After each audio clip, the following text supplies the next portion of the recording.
अस्सलाम वालेकुम गाइस, मैं हूं रिजवान और आप देख रहे हैं मेरा YouTube channel journal electronics HVAC। Guys ये हर कंपनी का DC इन्वर्टर आप लोग को नजर आ रहा है जो कि ब्रांड न्यू मॉडल है।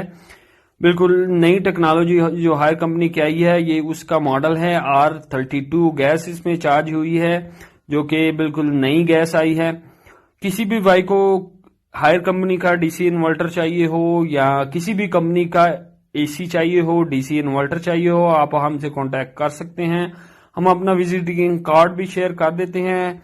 हमारी AC जो है वो विद इंस्टॉलेशन होंगे, मुनासिब प्राइस में होंगे। आप हमसे फोन पे रब्ता कर सकते हैं, व्हाट्सअप कर सकते हैं। मुकम्मल जो डिटेल है किसी भी AC की वो आपको दी जाएगी। कौन सा मॉडल है, क्या प्राइस है, कितने टन का है, मुकम्मल डिटेल आप लोग के साथ शेयर की जाएगी। ये अभी एक हायर कंपनी का AC एक भाई ने मंगवाया था, ये इसका मॉडल नंबर है इंडोर का। इसके बाद यहाँ पे इसका आउटडोर का मॉडल नंबर है। वो लड़के लगाने के लिए आए हैं। ये हमारा विजिटिंग कार्ड है, आप कॉल करके रेट ले सकते हैं, AC लगवा सकते हैं। तो ये AC इंस्टॉल हो चुका है जो अभी आपको नजर आ रहा था। ब्रांड न्यू AC है, R32 गैस इसमें चार्ज की गई है, DC इन्वर्टर है हायर कंपनी का।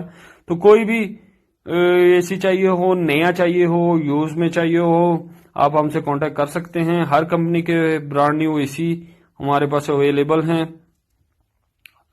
ये हायर कंपनी का DC इन्वर्टर है। हमारी जो वर्कशॉप है वो लाला मूसा में है, तो इसलिए आप लाला मूसा के नजदीक एरिया में AC के लिए राब्ता कर सकते हैं। हाँ, लाला मूसा से बाहर अगर आप लोगों के AC ज्यादा है, 10 से ज्यादा AC हैं, तो फिर हमसे राब्ता करें। इससे कम अगर AC हैं, 1-2 के लिए लाला मूसा सिटी से बाहर हमसे राब्ता ना करें। तो ये इसका आउटडोर लगा हुआ है। ये नए मॉडल का जो AC आया है R32, इसमें गैस चार्ज की हुई है। तो ये आपको मैं नजदीक से दिखा रहा हूँ, R32 इसमें चार्ज की हुई है, DC इन्वर्टर है हायर कंपनी का। तो गाइज कोई भी आपको AC चाहिए हो, आप हमसे कांटेक्ट कर सकते हैं और वीडियो को शेयर करें ताकि किसी को भी AC चाहिए हो वो हमसे रब्ता कर सके। Thank you guys.